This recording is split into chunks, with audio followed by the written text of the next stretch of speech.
খুব বিস্ময়কর মনে হয় যে আওয়ামী লীগের একজন সাধারণ সম্পাদক আছেন,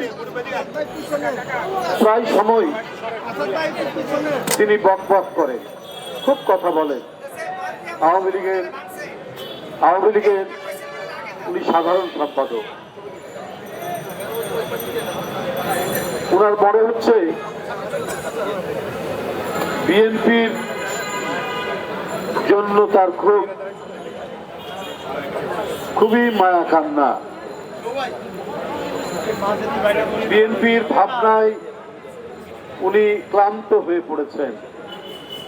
ওবায়দুল কাদের সাহেবের বক্তব্যে এইটা মনে হয়।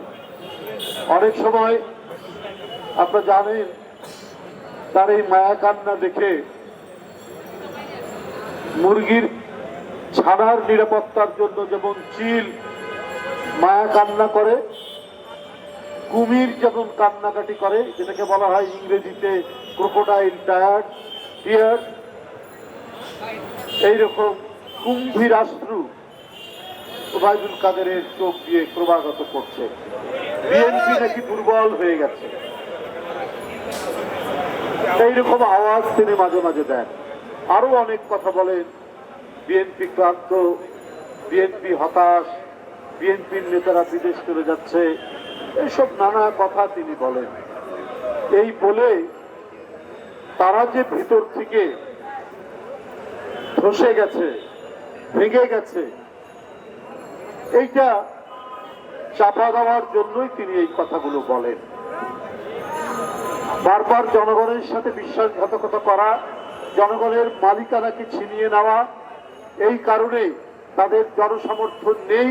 কয়েকজন সুবিধাবাদী লোক, কয়েকজন ঋণ খেলাপি মানুষ, কয়েকজন বাজার সিন্ডিকেটের লোকজন এইটা আওয়ামী লীগকে ঘিরে আছে।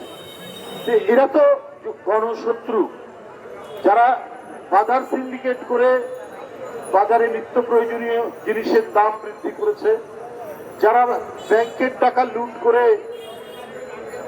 নিয়ম বহির্ভূত ভাবে ঋণ নিয়ে যারা বিদেশে টাকা পাচার করেছে, যারা সন্ত্রাসী করে অন্যের জমি জায়গা দখল করে, এদেরকে তো জনগণ পছন্দ করে না।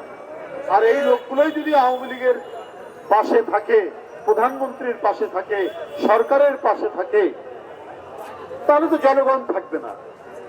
এই জনগণ যে তাদের সাথে নেই, এই কারণে তারা ফাঁপা টিন আছে না, টিনের বাক্সে যদি কোনো কিছু না থাকে, মুড়ির টিনে যদি আপনার মুড়ি না থাকে, আপনি টোকা দেবেন, দেখুন ঝনঝন করে বাজে।